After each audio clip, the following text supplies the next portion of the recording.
Jesus, sejam com vocês. Hoje é dia do Senhor, dia da gente exaltar o nome de Deus, a gente louvar o nome do nosso Senhor, e isso tem que ser para nós dia de alegria, de exaltação, de graça, e que a gente possa hoje ver o Senhor com os olhos que Ele nos deu, olhos novos, olhos de amor, para a gente olhar para Jesus com todo o amor do nosso coração. Vamos começar então lendo aqui o Salmo 34, abra a sua Bíblia, por favor.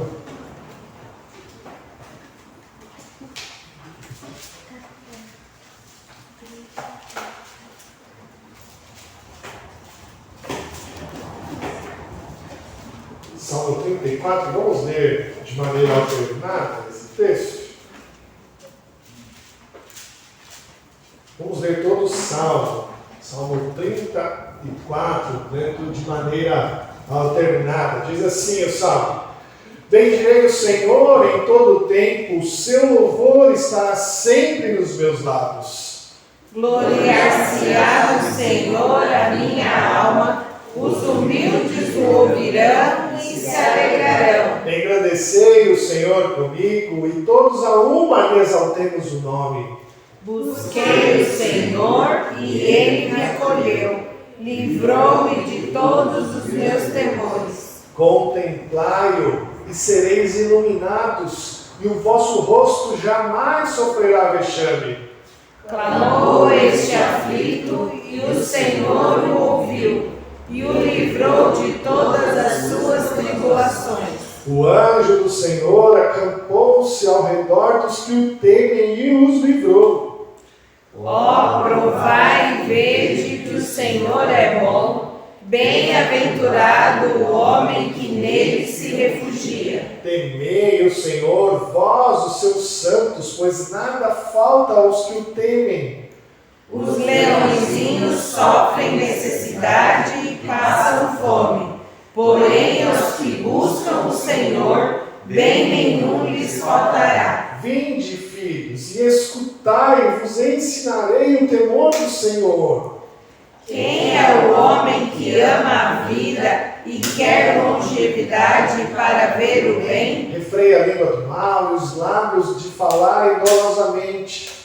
Aparta-te do mal e pratica o que é bom. Procura a paz e empenha-te em alcançá-la. Os olhos do Senhor repousam sobre os justos e os seus ouvidos estão abertos ao seu clamor.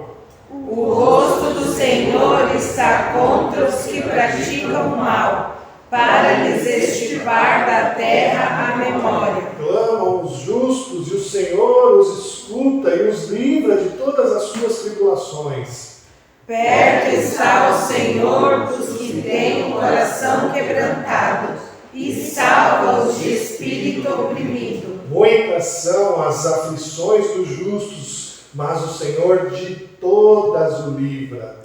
Preserva-lhes todos os ossos, nenhum deles sequer será quebrado. O infortúnio matará o ímpio e os que odeiam o justo serão condenados. O Senhor resgata a alma dos seus servos, e dos que nele confiam, nenhum será condenado. Amém. Louvado ao Senhor, que sempre tem os seus olhos e ouvidos atentos aos que buscam, aos que clamam a Ele, aqueles que buscam salvação, cura, livramento de todos que necessitam da sua mão. Vamos orar, irmãos, mais uma vez. Senhor Deus, obrigado, Pai, pela Tua graça, pela Tua bondade. Obrigado por esse tempo que temos aqui juntos, ó Deus, e que o Senhor nos abençoe. Ó Pai, hoje nós clamamos ao Senhor, que o Senhor faça-nos abrir os olhos, ó Deus. Que o Senhor faça-nos, ó Deus, a ter os olhares voltados para Ti, ó Pai, para que possamos contemplar o Teu sublime rosto, ó Deus. E que isso faça-nos, ó Deus, nos alegrar, que isso faça com que a gente possa ter a nossa vida, Deus, voltada para Ti, ó Pai, e que o Senhor possa assim ver as nossas necessidades, ó Deus, que o Senhor possa ver o nosso clamor e nos resgatar, ó Deus, do que tanto necessitamos, ó Deus. Cuida de nós, cuida da nossa igreja, cuida daqueles irmãos, ó Deus, que não puderam vir. Cuida deles, ó Pai, porque carecem de Ti, ó Deus, de toda a necessidade que eles têm. Que o Senhor possa ser o Senhor que os livra. Nós clamamos a Ti porque cremos que o Senhor está voltado teu rosto para nós. E clamamos porque temos fé, uma fé firme no Senhor, Deus. Nós te exaltamos, ó Pai, em nome de Jesus. Amém. Amém. Vamos cantar agora, irmão, vamos ficar de pé. Cantar a Deus firmeza na fé, crendo que o Senhor é que nos ressalva. Vamos cantar o hino 93.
Nós vamos ler aqui o Evangelho de João, capítulo 8, versos de 1 a 11. Vamos abrir nossa Bíblia aqui no Evangelho de João, capítulo 8, versos de 1 a 11. Vamos ler também de maneira alternada esse texto, refletindo um pouco nele. Diz assim a palavra de Deus: Jesus, entretanto, foi para o Monte das Oliveiras. Alternada. Cada voltou novamente para o templo e todo o povo ia com ele, e assentado o ensinava. Os escribas e fariseus trouxeram à sua presença uma mulher surpreendida em adultério e fazendo-a ficar de pé no meio de todos. Disseram a Jesus: Mestre, esta mulher foi apanhada em flagrante adultério. E na lei nos mandou Moisés que tais mulheres sejam apedrejadas. Tu, pois, que dizes? Isso diziam eles, tentando para o acusar. Mas Jesus, inclinando-se, escrevia na terra com o dedo. Como insistissem na pergunta, Jesus se levantou e lhes disse: aquele que dentre vós estiver sem pecado, seja o primeiro que lhe atire a pedra. E tornando a inclinar-se, continuou a escrever no chão. Mas ouvindo eles esta resposta e acusados pela própria consciência, foram se retirando, um por um, a começar pelos mais velhos, até os últimos, ficando só Jesus e a mulher no meio onde estava. Erguendo-se Jesus e não vendo a ninguém, mas além da mulher, perguntou-lhe: Mulher, onde estão aqueles teus acusadores? Ninguém te condenou? Respondeu ela: Ninguém, Senhor. Então lhe disse Jesus: Nem eu tampouco te condeno. Vai e não peques mais. História bonita de Jesus quando encontra essa mulher. Queríamos saber o que Jesus escrevia na terra com o dedo, algo que a gente nunca vai ter ciência do que foi. Mas diante dessa história belíssima que o evangelista João nos conta da mulher adúltera, nós vemos um coração de Jesus voltado para aqueles que carecem de perdão, para aqueles que são pecadores, mas que estão clamando ao Senhor por socorro, aqueles que sabem o que fizeram de errado e carecem de Jesus, do seu perdão. Jesus deixa bem claro que aquela mulher, ninguém podia condená-la, porque todos ali eram pecadores. Quem não carece de perdão? Quem não carece de socorro do Senhor Jesus? Que a gente coloque os sapatos nos pés desses que queriam apedrejar a mulher e que saíram um a um, sabendo que nada podiam acusá-la. Meus irmãos, Jesus foi tão bondoso, não condenou essa mulher, mas disse algo de extrema importância a ela: vai e não peques mais.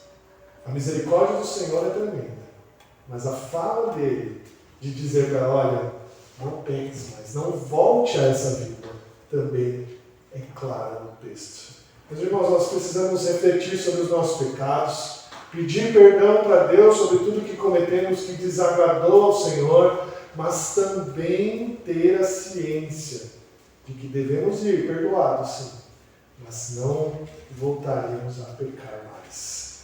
Vamos orar agora, irmãos, clamando a Deus o perdão de pecados, clamando a Ele para que Ele nos redima, para que Ele tenha misericórdia de nós e conceda-nos perdão. Mas vamos pedir para Ele também forças de todo o nosso coração, para que a gente não peque mais. Vamos orar, queridos, alguns instantes, silenciosamente, clamando a Deus por perdão de pecados. Depois de alguns instantes, eu pedi para a dona Nair, por favor, fazer uma oração de confissão de pecados. Vamos orar?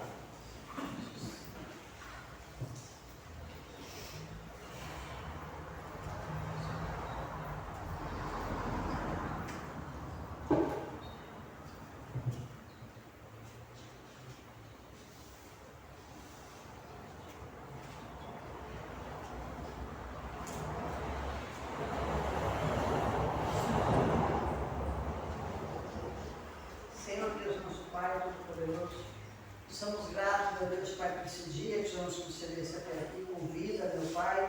Temos nossos problemas, Pai, para que nós possamos, Pai, deixar para trás, Pai. Que nós possamos, oh Pai, nesse momento, ter os olhos virados para Ti, Senhor, receber a Tua palavra, meu Pai, que a Tua palavra venha falar com cada um de nós nessa noite, meu Deus.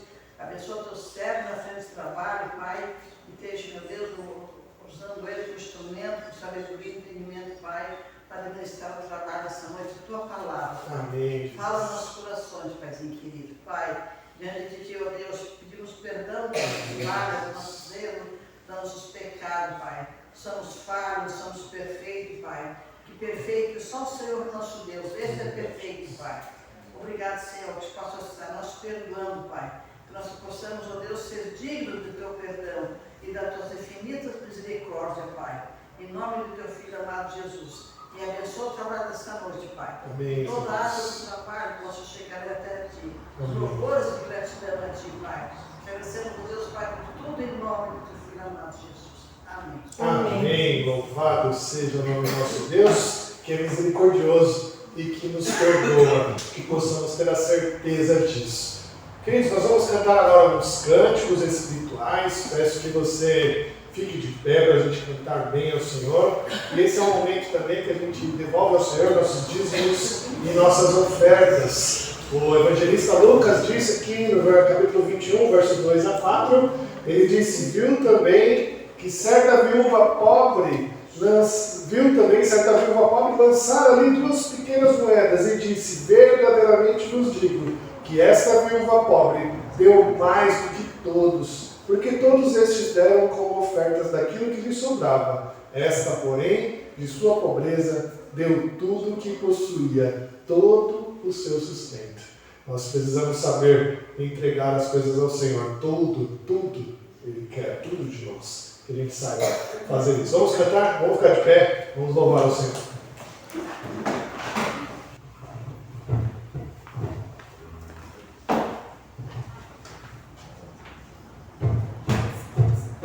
Oh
Meus irmãos podem sentar. Eu quero pedir para a Sara fazer uma oração para a gente.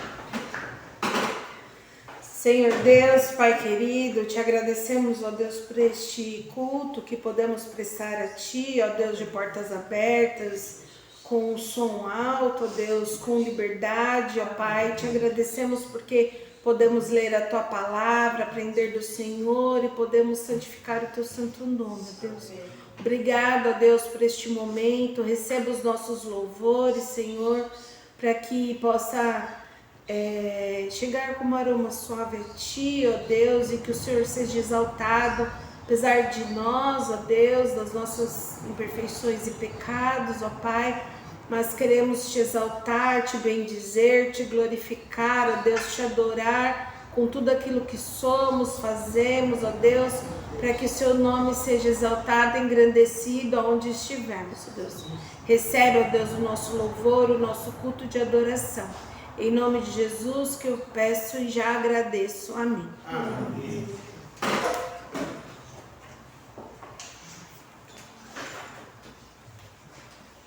Irmãos pequeninos à frente, culto infantil, todo especial para eles.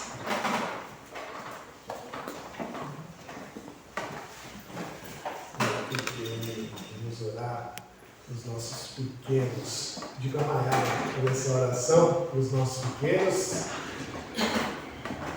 Senhor Deus, estamos na Tua presença hoje, para Te adorar e Te agradecer.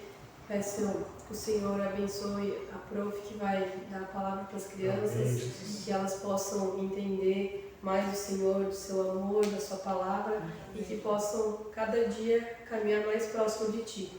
Abençoa também a palavra que o pastor vai nos passar, nos ilumina, nos abençoa, que a gente possa estar cada dia mais próximo do Senhor também e da Sua palavra. Amém. Amém. Podem ir, Deus. Irmãos, vamos abrir nossas Bíblias agora em Marcos, capítulo 10, versos 46 a 52. Eu tenho a proposta de trazer aqui o tema Deixou tudo para trás e seguiu a Jesus. Deixou tudo para trás e seguiu a Jesus. Esse é o tema do sermão de hoje, Marcos 10, 46 a 52, finalizando aqui o capítulo 10 de Marcos. Eu vou ler aqui então um trecho bíblico, você ouça aí essa leitura da palavra de Deus. Marcos 10, 46 a 52, diz assim: E foram para Jericó. Quando ele saiu de Jericó, juntamente com os discípulos e numerosa multidão, Bartimeu, cego mendigo, filho de Timeu, estava sentado à beira do caminho. E ouvindo que era Jesus o Nazareno, pôs-se a clamar: Jesus, filho de Davi, tem compaixão de mim. E muitos o repreendiam para que se calasse. Mas ele cada vez gritava mais: Filho de Davi, tem misericórdia de mim. Parou Jesus e disse: Chamai-o. Chamaram. Então o cego, dizendo-lhe: Tem bom ânimo, levanta-te, ele te chama. Lançando de si a capa, levantou-se de um salto e foi ter com Jesus. Perguntou-lhe Jesus: Que queres que eu te faça? Respondeu o cego: Mestre, que eu torne a ver. Então Jesus lhe disse: Vai, a tua fé te salvou. E imediatamente tornou a ver e seguia a Jesus estrada fora. Amém. Vamos orar mais uma vez? Senhor Deus, que história belíssima essa da cura do cego Bartimeu. Obrigado porque o Senhor nos trouxe ela hoje, que ela possa fazer nosso coração se encher de alegria, se encher de regozijo, ó Deus, por ver essa cura, e que o Senhor, ó Deus, possa, como nós queremos aqui, cantamos, oramos, vivemos, que o Senhor abra os olhos do nosso coração, ó Pai. Nós te exaltamos, te pedimos em nome de Jesus. Amém. Meu irmão, para começar este sermão, eu gostaria de te contar uma história, mas sabe, é uma história que eu inventei, totalmente inventada, que não tem ligação com ninguém, não tem ligação com pessoa alguma e qualquer semelhança é mera coincidência, tá bom? Então, uma história que eu inventei da minha cachola lá. Tá? Imagina só uma pessoa que por muitos anos sofria com uma insuficiência renal. Por alguma enfermidade, essa pessoa teve problemas nos rins e os seus rins pararam de funcionar. E ela carecia, então, para sobreviver, de hemodiálise. Pela gravidade da doença, ela precisava de hemodiálise 3 vezes por semana. 3 vezes ela tinha que ir para o hospital, chegava lá no hospital, abria ali o seu prontuário, a atendente vinha, lhe conduzia até a enfermaria, ela chegava na enfermaria, a enfermeira colocava ligada às máquinas ali para purificar o seu sangue, e ali ela fica por horas tendo o seu sangue purificado. Algo cansativo, algo doloroso, algo que a limitava, porque ela não poderia ir para outro lugar naquele dia, tinha que estar ali, e tudo isso 3 vezes por semana. Até que um dia ela recebe uma bela notícia. Qual é a bela notícia? Um doador compatível. Ela recebeu a notícia de que ela tinha um doador e que isso poderia acabar. Todo aquele suplício de 3 vezes por semana em hemodiálise, aquilo poderia acabar. No outro dia, ela precisava ir para o hospital, mas agora para fazer a sua cirurgia. Chega no hospital, a cirurgia é feita, um sucesso.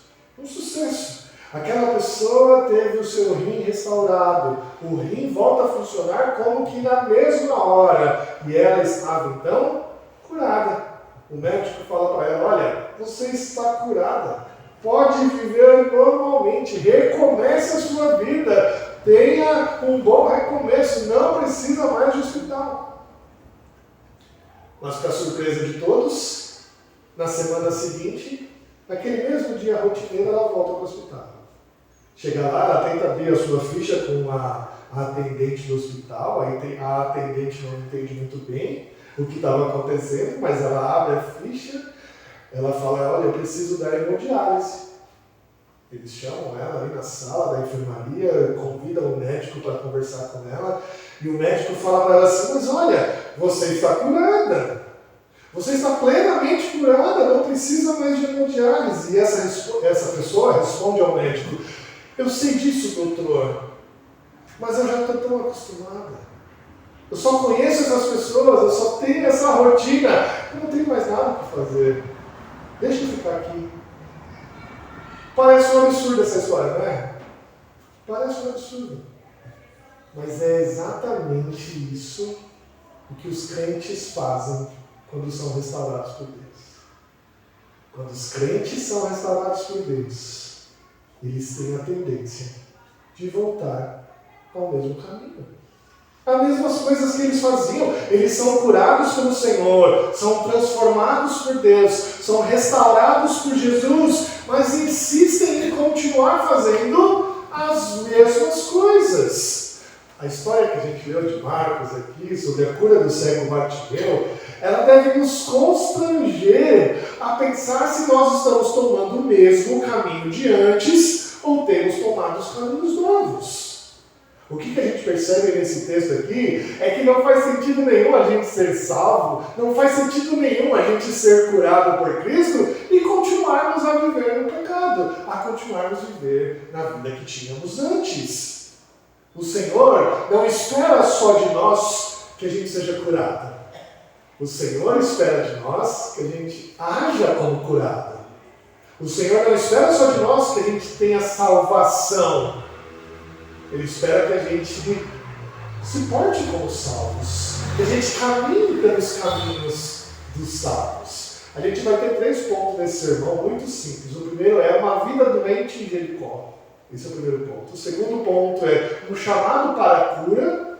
E o terceiro é uma vida depois da cura. Então vai ser bem simples de você acompanhar. Primeiro ponto, uma vida doente em Jericó. Um pouco antes da história de Bartimeu aqui, a gente já foi avisado, que Jesus estava em direção a Jerusalém, resoluto, firme, certo do que queria. Jesus estava indo para Jerusalém para se entregar por nós. na cruz. Mas Jesus deixa claro que o que vai acontecer lá, ao chegar em Jerusalém, ele se entregará, os principais sacerdotes irão prendê-lo, condená-lo a uma morte, e ele se entregará por nós. Jesus estava certo de tudo isso. Mas para chegar até Jerusalém, Jericó estava no caminho. E ele precisava passar por Jericó. Claro, essa é uma Jericó diferente do Antigo Testamento por motivos óbvios. Jericó havia sido destruído no tempo de Josué, né? Aqui essa Jericó do Novo Testamento está mais ao sul do Jericó antigo, então é uma cidade mais nova. Ela ficava a 24 quilômetros de Jerusalém, a nordeste de Jerusalém, e a 1.000 metros abaixo de Jerusalém. Ou seja, para chegar em Jerusalém, saindo de Jericó, eles precisavam caminhar 24 quilômetros numa subida de 1.000 metros de elevação. A cidade de Jericó, para quem estava indo para Jerusalém, porque a Páscoa se aproximava, então muitas pessoas estavam querendo chegar a Jerusalém, a parada em Jericó era uma parada obrigatória, porque 24 quilômetros eles caminhariam em um dia inteiro.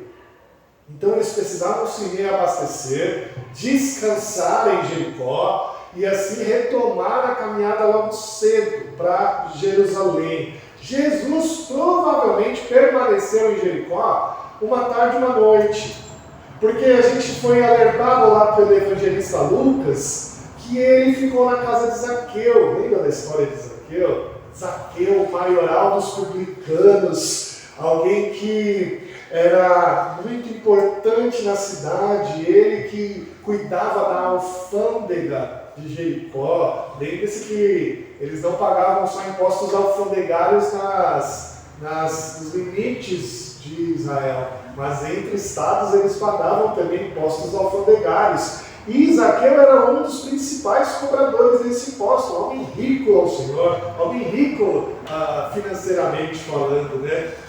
Baixo em estatura, e quando Jesus passava por Jericó, ele precisou subir numa árvore para ver Jesus. E Zaqueu, então, quando Jesus viu Zaqueu na árvore, ele falou: desce daí, Zaqueu, eu vou pousar na sua casa. E assim ele o fez. Zaqueu confessou os pecados a Jesus, foi perdoado e seguiu Jesus, foi convertido ao Senhor. Além de sabermos que Jericó era a cidade de Zaqueu, a gente sabe também que ela era muito rica. Uma cidade próspera, né? Caminho para Jerusalém, todos passavam por ali, então as cobranças de impostos eram altas. A gente sabe também, pelo historiador Flávio Joséfo, que Jericó era muito bonita. Era uma cidade linda, de palmeiras, de um oásis em meio ao deserto, muitas águas brotavam de Jericó. O seu clima era muito agradável. Eles falavam que enquanto eles vestiam roupas de linho em Jericó, em Jerusalém já estava muito frio, algo agradabilíssimo. Cidade de palmeiras, cheias de jardins, muitos pomares, né? Os historiadores dizem que os figos brotavam em Jericó e ainda não tinham brotado em Jerusalém. Cidade de pomares belíssimos. Todas essas informações são importantes para a gente montar na nossa cabeça o cenário que vivia o cego Bartimeu. Uma cidade bonita, um oásis em meio ao deserto, próspera, rica, muitas pessoas viviam lá, mas obviamente Bartimeu não experimentava nada disso. Bartimeu cego, né? E o texto diz que Jesus os encontrou aonde? Na saída de Jericó. Ele vivia à margem da sociedade, por ser cego. A gente também não consegue resolver essa localização, porque o evangelista Lucas diz que ele estava na entrada da cidade, e aqui Marcos diz que ele estava à saída. A gente não sabe direito aonde ele estava, ou a entrada ou a saída, mas o que é certo é que os evangelistas querem nos dizer que Bartimeu vivia à margem da sociedade. Cego, pobre, mendigo, que vivia à margem da cidade. Outro fato interessante também é que a cegueira era considerada pela religião judaica da época, uma religião já apóstata. A cegueira era caracterizada como uma maldição de Deus. Todos entendiam que Bartimeu, além de pobre, cego e mendigo, era um maldito diante do Senhor. Todos conheciam o pobre Bartimeu. É por isso que o texto diz aqui o nome do seu pai. Eles sabiam quem era. Eles são familiarizados com ele. Bartimeu, filho de Timeu. Claramente a tradução de Bartimeu é filho de Timeu. Mais uma vez eu digo, essas informações são importantes para nós. Para saber como Bartimeu vivia. Que a mendicância era a única saída dele para o seu sustento. O homem com esse problema de saúde, o homem considerado maldito na nação que ele vivia, não iria conseguir um outro emprego, não iria conseguir se sustentar trabalhando, e a única coisa que ele podia fazer era viver da generosidade das pessoas. Mas, uma cidade próspera, a religião judaica obrigava a esmolar. Então isso quer dizer que Bartimeu conseguia receber uma boa ajuda daqueles que passavam. Conseguia viver assim. A vida de Bartimeu não era fácil, mas certamente as esmolas que ele recebia lhe dava o sustento que ele necessitava.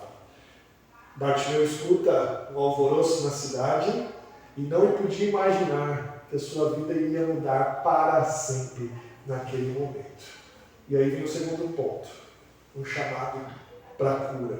Bartimeu estava à beira do caminho, como ele era de costume, para esmolar, ele precisava estar onde as pessoas passavam, e como nós sabemos bem, os cegos possuem uma percepção de ambiente muito grande, e certamente ele percebeu algo diferente, e o evangelista Lucas diz que ele perguntou: o que está acontecendo? O que é esse alvoroço? O que está acontecendo à nossa volta? E as pessoas falaram para ele: é Jesus o Nazareno que está passando. E por isso que tem aqui o verso 47, diz: e ouvindo que era Jesus o Nazareno. Jesus, um nome super comum da época. Tá bom? Muitas pessoas se chamavam Jesus, mas para identificar de quem ele está falando, eles falam o Nazareno. Essa era a localidade de nascimento de Jesus, de onde ele era. E claramente eles falavam isso em desdém, ninguém gostava de Nazaré. Certamente a fama de Jesus já havia chegado em Jericó, e Bartimeu já havia escutado sobre Jesus, e quantos milagres ele tinha feito, quantas curas, quantos livramentos ele já havia feito às pessoas, e ele não podia perder essa oportunidade de ter um momento com Jesus. Ele, então, cego no meio do caminho, se põe a gritar: Jesus, filho de Davi, tem compaixão de mim.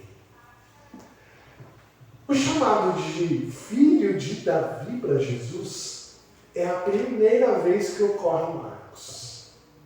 Em nenhum outro momento alguém pronuncia essa insígnia para Jesus, filho de Davi. E sem sombra de dúvidas, a gente tem que chamar atenção, a gente tem que prestar muita atenção aqui. Chamar Jesus de um Nazareno, Jesus o Nazareno, era desdém, era desdenhar dele. Chamar Jesus de filho de Davi é a mesma coisa que chamá-lo de Cristo, o Messias. Aquele que todos esperavam para redimir o povo dos seus pecados. Isso é realmente impressionante vindo de Bartimeu. Jesus, lembra que Jesus perguntou, há alguns capítulos atrás, para os seus apóstolos: quem dizeis os homens que sou? Lá no capítulo 8, verso 27, Jesus pergunta para eles: quem dizem os homens que sou? E os discípulos falaram assim: alguns dizem que você é João Batista, outros dizem que você é Elias, e alguns dizem que você é um profeta. A população entendia isso. A noção geral de quem era Jesus era essa: que ele era ou João Batista, ou Elias, ou alguns dos profetas. Quando Jesus pergunta para os discípulos, mas quem dizeis vós que sou eu? E Pedro diz, tu és o Cristo. Isso já foi impressionante vindo dos discípulos. E Jesus disse para eles, não conte a ninguém isso. E eles obedeceram. Os apóstolos tinham a noção de que ele era o Cristo. Mas quando eles ouvem o Bartimeu falando, Jesus, filho de Davi, tem misericórdia de mim, isso foi impressionante. Já era uma ideia muito amadurecida de quem era Cristo. Era uma ideia muito amadurecida de quem Jesus era para essa pessoa. Os apóstolos falarem que ele era Cristo mostra a maturidade dos apóstolos. Mas Jesus disse para eles, não contem para ninguém isso. Mas Bartimeu clamar Jesus, chamando ele de filho de Davi, significa que ele entendeu perfeitamente quem era aquele homem que passava. Ele entendeu que aquele era quem eles esperavam. Ele entendeu que ele era aquele que eles aguardavam, que iria redimir os seus pecados, que iria trazer restauração para o povo de Deus. Mas depois dele clamar, a multidão que estava ao redor de Jesus tenta calar o cego Bartimeu. Que interessante isso, não é mesmo? É uma pergunta difícil de responder. Por que aquela multidão tentou calar o cego Bartimeu? Talvez porque ele era desprezado, marginalizado. Talvez porque as pessoas estavam achando que Jesus estava com pressa. Uma caminhada de 24 quilômetros, 1000 metros de elevação, algo complicado, levava um dia inteiro para isso, e parar Jesus ali naquele caminho seria atrasar a viagem de Jesus. Eles estavam vendo Jesus resoluto indo para Jerusalém. Talvez eles falavam, não atrapalhe Jesus, não atrapalhe o mestre. Talvez eles achavam que aquele marginalizado não precisava de atenção. A gente não tem essa resposta. A gente não sabe por que eles queriam calar o cego Bartimeu.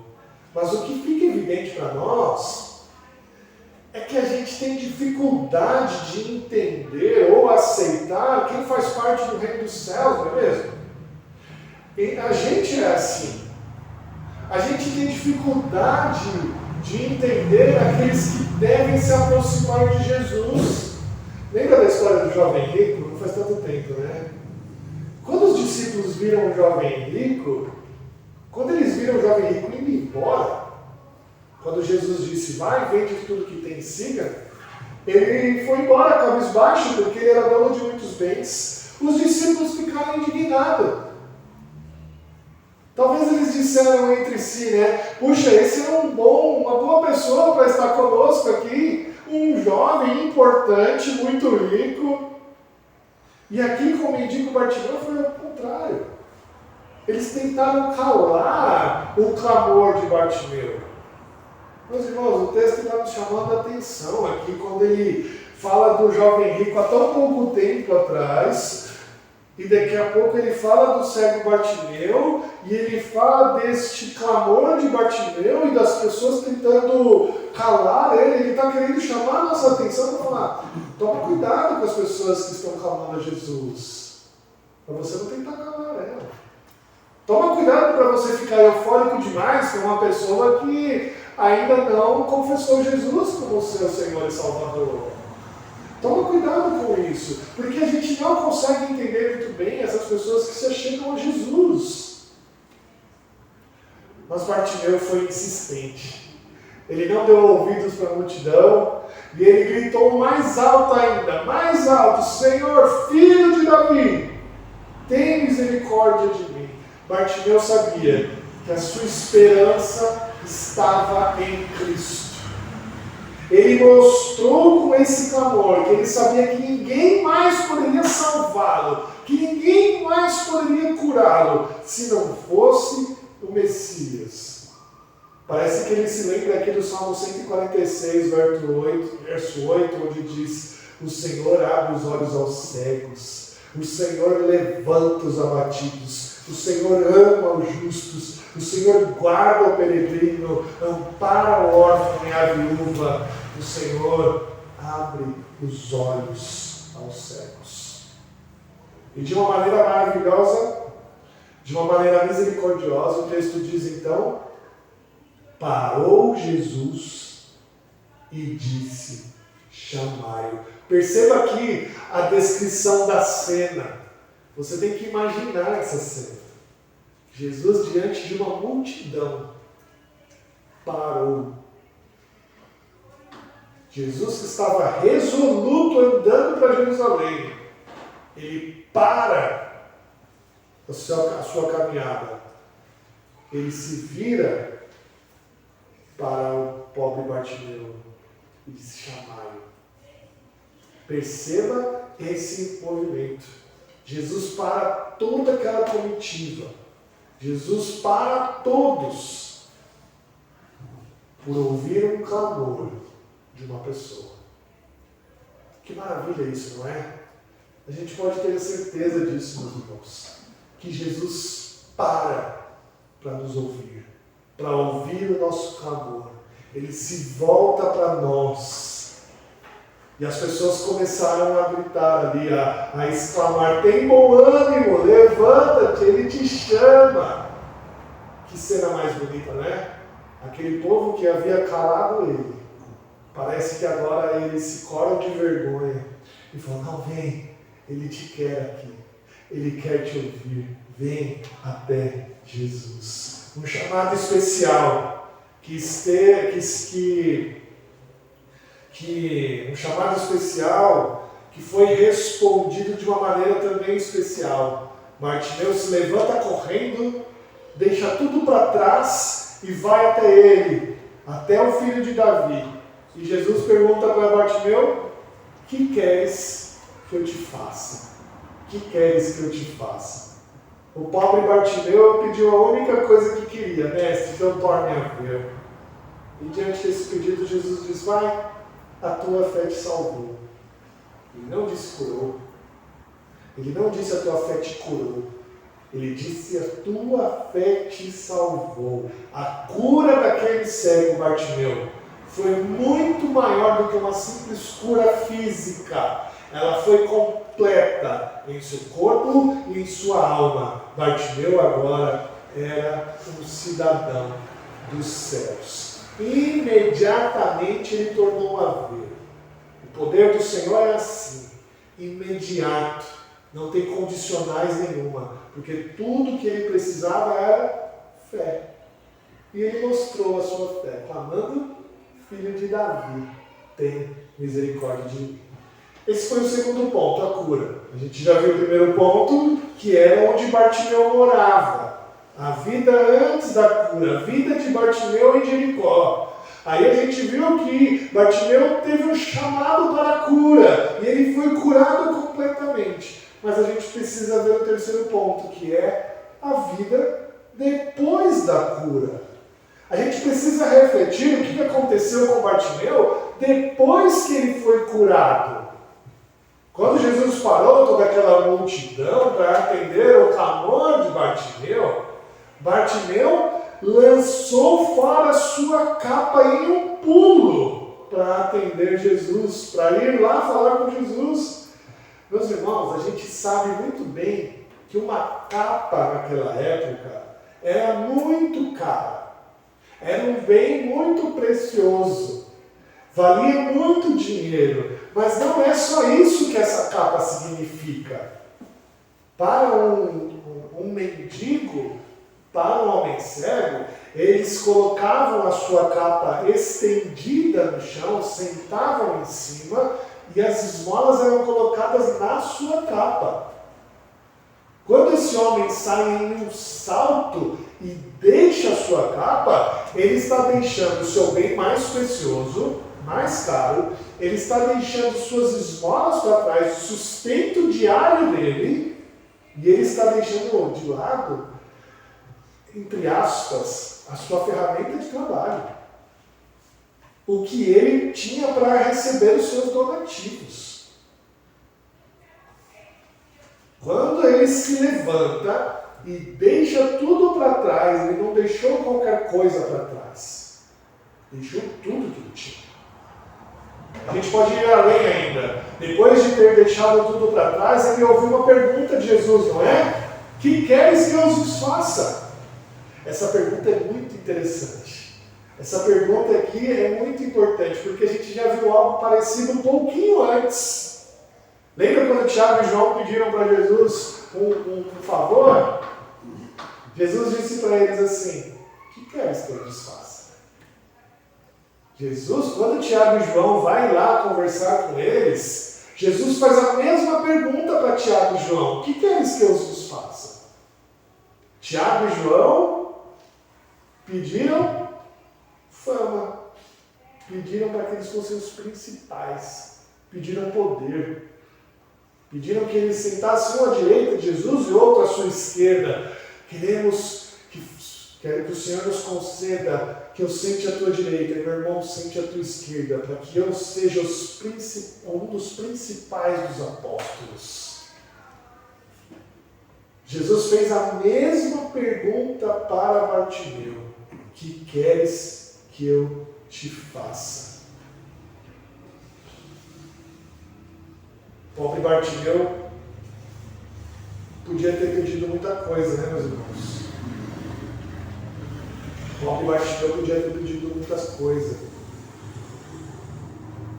Ele pediu para que a sua cegueira fosse curada. Mas ele podia ter pedido outras coisas. Ele pediu que a sua cegueira fosse curada. E a gente pode pensar, por que ele queria que a sua cegueira fosse curada? Eu acho que é uma pergunta válida para esse texto. Por que Bartimeu pediu para que a sua cegueira fosse curada? Será que ele queria que a sua cegueira fosse curada para ele ver as belezas de Jericó? Porque era uma cidade muito bonita. Era um oásis em meio ao deserto. Tinha lindos pomares. Tinha um lindo jardim em Jericó. Será que ele queria que a sua visão fosse restaurada para ter um emprego melhor em Jericó? Puxa vida, né? Agora pleno, saudável, curado, ele poderia ter um trabalho. Era uma cidade muito rica, muito próspera. Ele poderia falar assim: bom, agora eu quero que a minha cegueira seja curada para que eu volte a trabalhar, Senhor. Não quero mais mendigar, eu quero trabalhar, quero conquistar as minhas coisas, quero ser alguém produtivo, quero que agora eu faça fortuna com o meu trabalho. Será que era para isso que ele queria? Que a sua cegueira fosse restaurada? Será que Bartimeu queria que a sua cegueira fosse restaurada para ninguém ficar sabendo, e aí ele sentado ali, esmolando ainda, ele visse quem dava esmola e quem não? Será que ele queria restaurar a sua visão para isso? Para ficar ali fingindo que era cego. E aí a pessoa passava e olha, essa não me deu esmola, hein? Puxa vida, ficar ali cuidando da vida dos outros. Para que ele visse quem eram os seus amigos de verdade e quem não. Marcos deixa claro, meus irmãos, que ele não só foi curado imediatamente. Leia de novo comigo o versículo 52.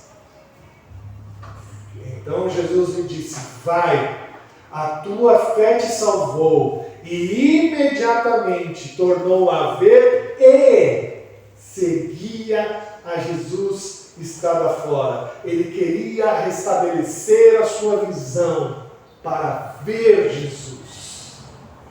O desejo de Bartimeu, ao restaurar a sua visão, era ver a Jesus e segui-lo em seu reino e continuar servindo a Jesus em amor. Ele não queria ver as belezas de Jericó. Ele não queria ganhar mais dinheiro com a próspera Jericó. Tampouco ele queria voltar a mendigar. Ele queria viver com Jesus. Ah, meu irmão, só lembrando uma coisa, tá? Todos sabiam para onde Jesus ia. Todos sabiam que Jesus estava indo para a cruz. Certamente Bartimeu sabia disso. Que iria chegar lá, ia ser morto, e iria sofrer toda a consequência da cruz. Ou seja, Bartimeu está indo para a cruz.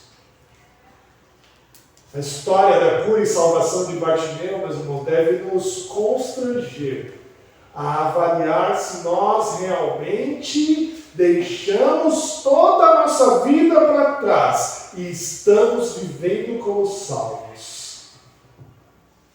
A gente precisa parar e refletir naquela historinha que eu inventei do início. Será que eu não sou essa pessoa curada de uma doença terrível, mas quero voltar a viver a vida que eu vivia antes só porque essa é a única vida que eu conhecia? Não faz sentido a gente ser salvos e viver como perdidos. Não faz sentido a gente ser curado e viver como doentes. Precisamos, assim como Bartimeu, tomar uma iniciativa de um pulo e seguir a Jesus. Não apenas sermos salvos, mas vivermos como salvos. Não apenas sermos curados, mas vivermos como curados. Não apenas ter a nossa visão restaurada, mas querer ter a nossa visão para ver Jesus. Hoje nós temos mais uma oportunidade aqui de reavaliar nossa vida. O Senhor nos deu mais uma oportunidade de a gente olhar para trás e ver se nós estamos caminhando um caminho que Jesus nos colocou para caminhar, um novo caminho, de seguir a Ele com todo o coração, de seguir a Ele como curados, ou se a gente está voltando para a hemodiálise. Para onde a gente está indo? Para onde a gente está caminhando?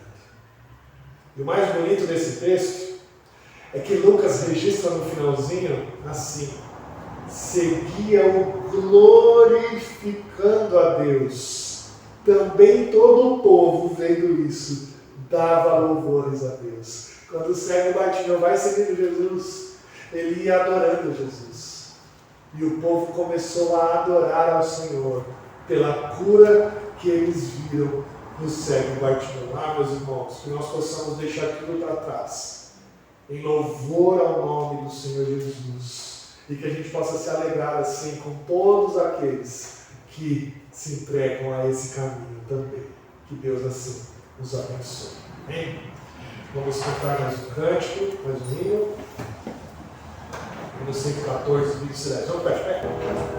Nós vamos começar mais lento e depois vamos aumentar o ritmo. Preste atenção, tá? Primeira parte mais lenta. Depois a gente aumenta o ritmo, tá bom? A gente saiu assim, não é erro não, tá?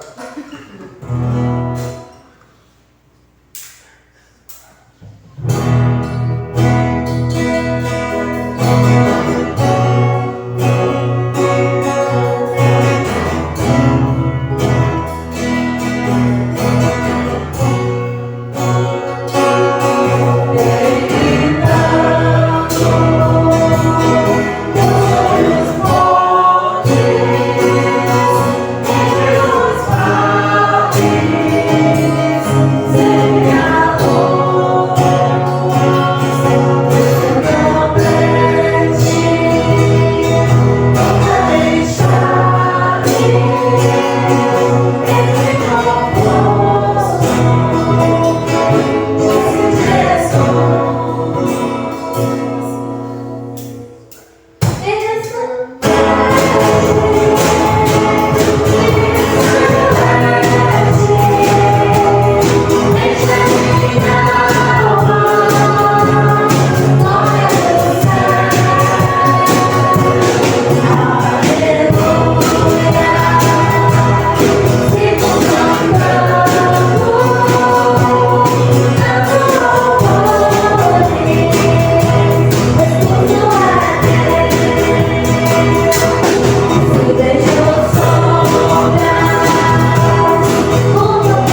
Senhor Deus, muito obrigado, Pai, pela tua graça, pela tua bondade, pelo teu brilho celeste que ilumina os nossos olhos, os nossos corações e o nosso caminho, ó Pai. Ó Senhor Deus, faça-nos abandonar tudo, ó Deus, para trás, para seguir ao Senhor. Nos ajude a ter coragem de mudar a rota da nossa vida. Nos ajude a ter coragem, ó Deus, de sermos como Bartimeu, largar tudo para trás para te seguir, glorificando a Deus, porque temos os olhos abertos para ver a tua glória, para ver que o Senhor é o ungido do Senhor, que o Senhor é o filho de Davi, o Messias tão esperado. Ó Pai, ajuda-nos nessa trajetória de vida. Ajuda nesse nosso caminho, ó Pai, que o mais importante para nós seja a caminhada seguindo a Jesus, mesmo sabendo que essa caminhada nos leva à cruz do Calvário, mas que a glória do Senhor nos espera, ó Pai. Obrigado, ó Pai, porque o Senhor tem nos dado forças até agora para continuar essa caminhada, mas que hoje, ó Pai, realmente o Senhor faça nosso coração refletir sobre isso, que o Senhor nos faça olhar para a nossa jornada, para o nosso caminho e acertar os passos que ainda faltam nessa jornada de caminhada ao Senhor, ó Pai. Nos ajude nisso, ajude nossos irmãos, ó Pai. Abençoe a nossa igreja, para que o Senhor reavive a chama do Evangelho em nossos corações, para que o Senhor reavive, ó Deus, aquelas pessoas que estão tristes, aquelas pessoas que estão com dificuldades nas suas famílias, ó Deus, dê a eles a tua graça. Abençoe aqueles nossos irmãos que carecem tanto do Senhor, ó Deus. Abençoe aqueles que esperam em Ti, ó Deus, por cirurgias, por curas, ó Deus. Abençoe mais uma vez a vida da Edgênia, Deus, que está em luto, que a sua família seja toda consolada pelo Senhor. Abençoe, ó Pai, aqueles que carecem de trabalho, de sustento, que o Senhor dê a eles, ó Deus, um sustento diário necessário para a sua vida. Que o Senhor dê a nós, ó Deus, como igreja, a bênção, ó Deus, de termos essa casa sempre aberta para adorar o Teu santo nome, Deus. Obrigado, Deus, por tudo. Fica conosco, ó Deus, durante toda a semana. Leve-nos para casa em segurança e nos proteja no decorrer de toda ela. E que, ó Pai, nós possamos ter no Senhor a alegria de sempre caminhar seguindo a Ti, ó Pai. Obrigado por tudo isso, ó Deus, nós te louvamos em nome de Jesus. Amém. Amém. Querida família de Deus aqui reunida, ide em paz, ide em paz. Que o Senhor Deus, o Deus da aliança, ilumine o seu caminho e que o amor do Pai, a graça do nosso Senhor Jesus Cristo, a consolação do Espírito Santo de Deus, esteja com você hoje e para todos sempre. Amém. Amém.